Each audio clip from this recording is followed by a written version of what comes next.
तो कहानी शुरू होती है एक लड़के को दिखाते हुए जिसका नाम एड्रियन था। वो बहुत परेशान जमीन पर बेड से टेक लगाकर बैठा हुआ था। दरअसल उसको उसकी दोस्त जिसको वो बहुत प्यार करता था वो उसे छोड़कर चली जाती है। साथ ही उसने एक वीडियो मैसेज भी रिकॉर्ड करके भेजा होता है जिसमें वो बताती है कि मैं और तुम अब एक साथ नहीं रह सकते, वैसे भी हमारे बीच में कुछ ठीक नहीं है, तो मैं तुमसे ब्रेकअप, इस रिश्ते को ख़त्म करना चाहती हूँ।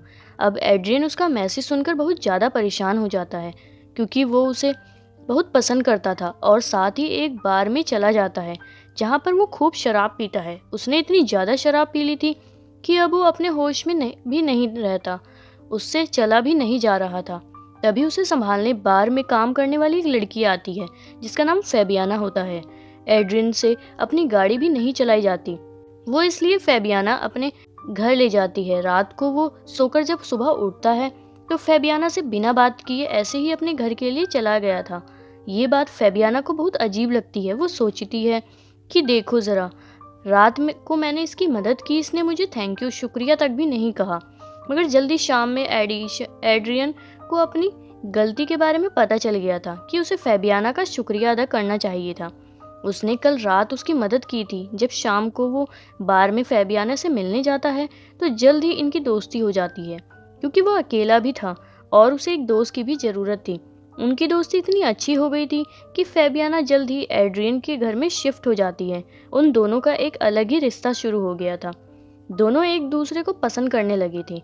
एक सुबह जब फेबियाना बाथरूम में खड़ी ब्रश कर रही थी तो उसे वॉश बेसिन से किसी की आवाज़ आती है। जब वो कान लगाकर सुनने की कोशिश करती है तो उसे कुछ समझ नहीं आता। जब फेबियाना नीचे आती है तो नीचे टेबल पर कुछ प्लेट्स को बिखरा हुआ देखती है। जब वो उन्हें उठाने ही लगती है तो तभी एड्रियन आ गया था। वो कहता है कि प्लीज़ इन सब चीज़ों को हाथ मत लगाओ। इतनी ही देर में दरवाजे की बेल बजती है। जब ये देखते हैं तो बाहर दो पुलिस ऑफिसर आए थे जो एड्रियन की पहली दोस्त के बारे में पता चलाना चाहती थी जो 2 दिन से गायब थी। उन ऑफिसर्स को एड्रियन पर शक था कि इसने उसे मारकर घर में छुपा ना दिया हो। मगर एड्रियन अब उन्हें उसका वीडियो मैसेज दिखाता है जो इसकी दोस्त ने इसे भेजा था कि वो उसे छोड़कर जा रही है। ये देखकर ऑफिसर उसके घर से चले जाते हैं। अब इन 2 ऑफिसर्स में से एक फेबियाना का दोस्त होता है। वो कहता है तुम्हें इस आदमी के साथ रहकर अब ठीक लग रहा है? उसकी पुरानी दोस्त को गायब हुए सिर्फ 2 ही दिन हुए हैं और तुम्हारी उससे कितनी अच्छी दोस्ती हो गई है। हालांकि एड्रियन उसे बहुत पसंद भी करता था। तुम इस आदमी से जरा बचकर रहो, मुझे कुछ ठीक नहीं लग रहा। फेबियाना भी ये सब बातें सुनकर सोचने लगी, मगर एक तरफ उसके दिल में लालच होती है। वो एड्रियन की तरह ही अमीर, हैंडसम, खूबसूरत लड़का चाहती थी जिसके साथ वो रहे और सारी जिंदगी गुजारे।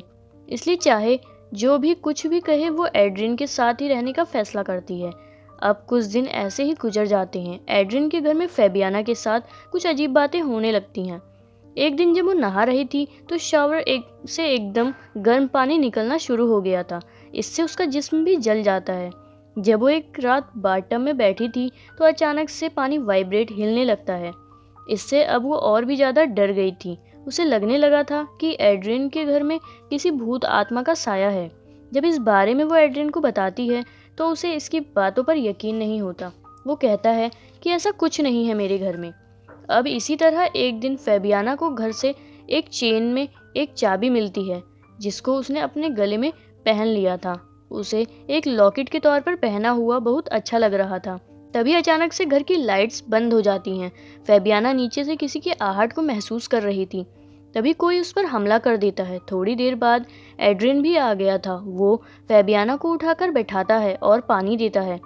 अब वो और भी ज़्यादा डरी हुई थी। एड्रियन कहता है देखो, डरो नहीं, जिसने तुम पर हमला किया वो कोई इंसान नहीं बल्कि मेरा डॉग है जो यहीं पर रहता है, इसलिए तुम्हें डरने की ज़रूरत नहीं है। अगले दिन एड्रियन को पुलिस ऑफिसर की कॉल आती है। कहते हैं कि हमें एक लाश मिली है और हमें शक है कि कहीं ये तुम्हारी दोस्त की है, इसलिए तुम्हें आकर उसे चेक करना होगा। अब ये दोनों देखने जाते हैं तो एड्रियन उस लाश को देखकर कहता है नहीं, ये मेरी दोस्त की लाश नहीं है।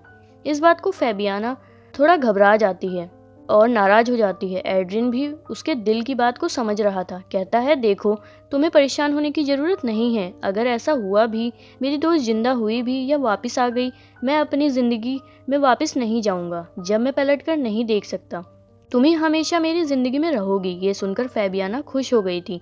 ये दोनों एक मिरर शीशे के सामने खड़े होते हैं।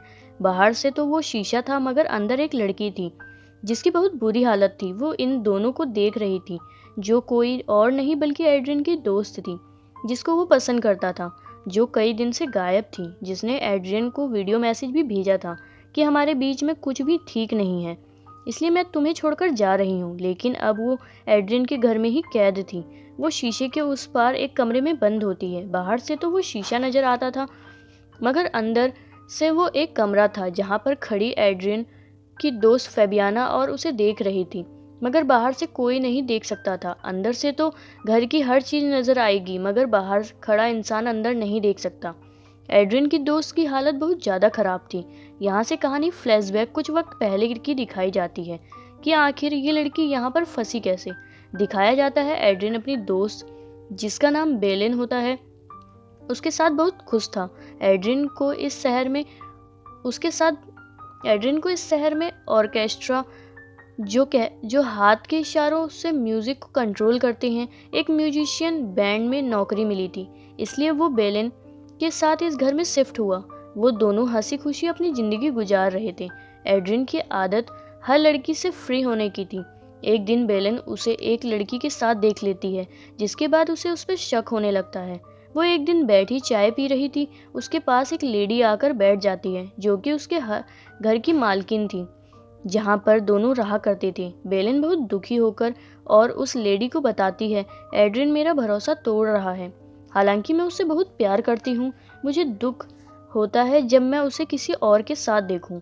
ये सुनकर वो लेडी कहती है, तो इसमें परेशान होने की क्या ज़रूरत है? तुम अपने प्यार को टेस्ट कर सकती हो। चलो मैं तुम्हें एक चीज़ दिखाती हूँ। वो बेलेन को घर के सबसे बड़े कमरे और अलमारी के साइड पर चाबी लगाकर एक दरवाज़ा खोलती है, जिसके पीछे एक खुफिया कमरा था। उसकी हालत तो अच्छी नहीं थी, पर एक आदमी के लिए हर फैसिलिटीज़ वहाँ पर मौजूद थी। कि लेडी बताती है, मेरे हस्बैंड आर्मी में थे, तो इसलिए उन्होंने अपने लिए ये खुफिया कमरा बनवाया। तो अगर एड्रियन के प्यार को टेस्ट करना चाहती हो, तो तुम उससे अपना रिश्ता ख़त्म करके इस कमरे में 2 या 3 दिन रह सकती हो। इससे तुम्हें पता भी चल जाएगा कि वो तुमसे प्यार भी करता है या नहीं, उसे तुम्हारी कितनी परवाह है। बेलिन को यह आइडिया बहुत अच्छा लगता है। वो अब अपने सारे सामान को पैक करके एड्रियन के साथ वीडियो मैसेज रिकॉर्ड करती है कि मैं तुम्हें छोड़कर जा रही हूँ, और आकर इस कमरे में खुद को बंद कर लिया था। मगर कुछ देर के बाद ही बेलिन को याद आता है कि जिस चाबी से ये दरवाज़ा खुलता है वो तो बाहर ही रह गई। बेलिन बहुत ज़्यादा परेशान हो गई थी। अब वो जल्दी से कॉल करके एड्रियन को बताना चाहती थी, मगर फ़ोन में सिग्नल्स भी नहीं थे। अंदर से तो बेलिन खड़ी सब देख पा रही थी। वो एड्रियन को बहुत आवाज़ें भी देती है, मगर ना तो उसकी आवाज़ बाहर जाती है और ना ही उसे देख पा रहा था। बाहर खड़े इंसान को सिर्फ शीशा ही नजर आता है। बेलिन अंदर पूरी तरह से फंस चुकी थी।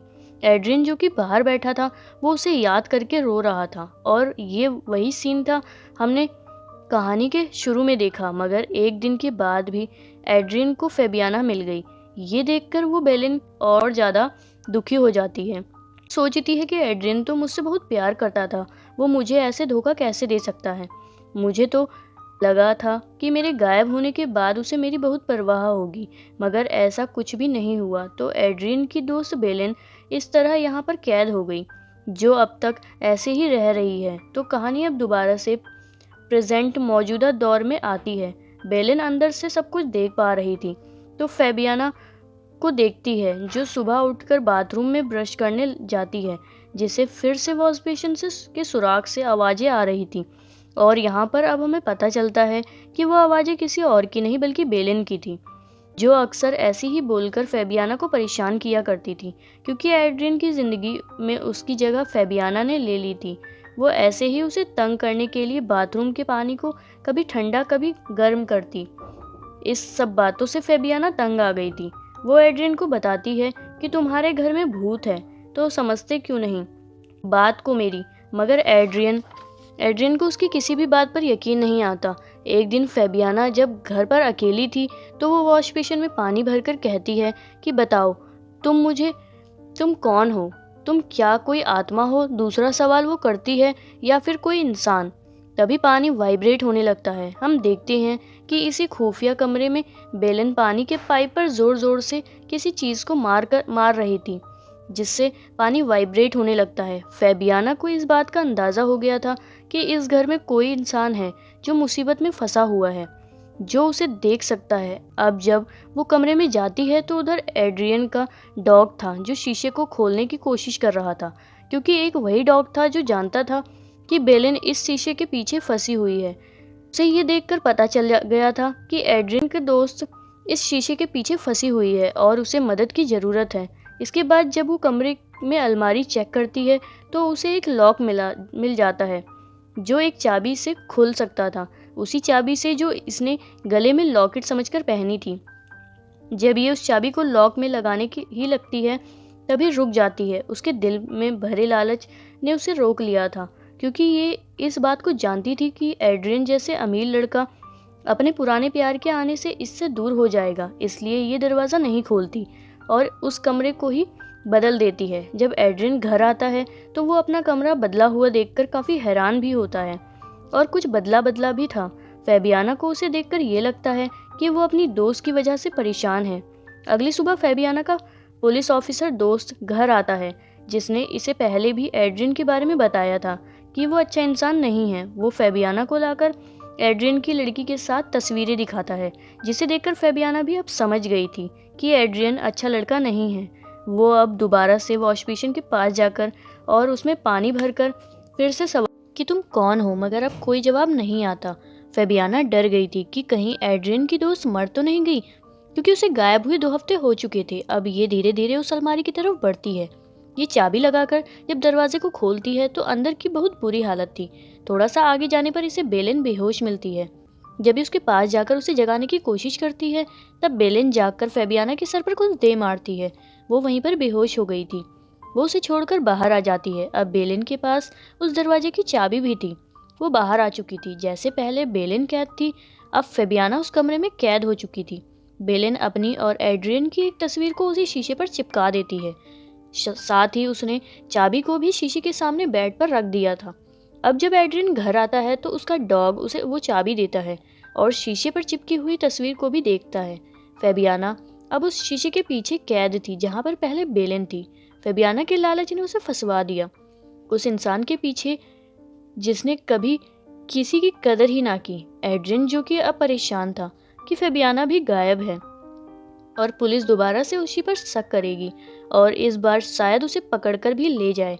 क्या एड्रियन को पता चल पाएगा कि फैबियाना उसी शीशे के पीछे कैद है? इस सस्पेंस को दिखाते हुए हमारी फिल्म की ये कहानी यहीं पर खत्म हो जाती है।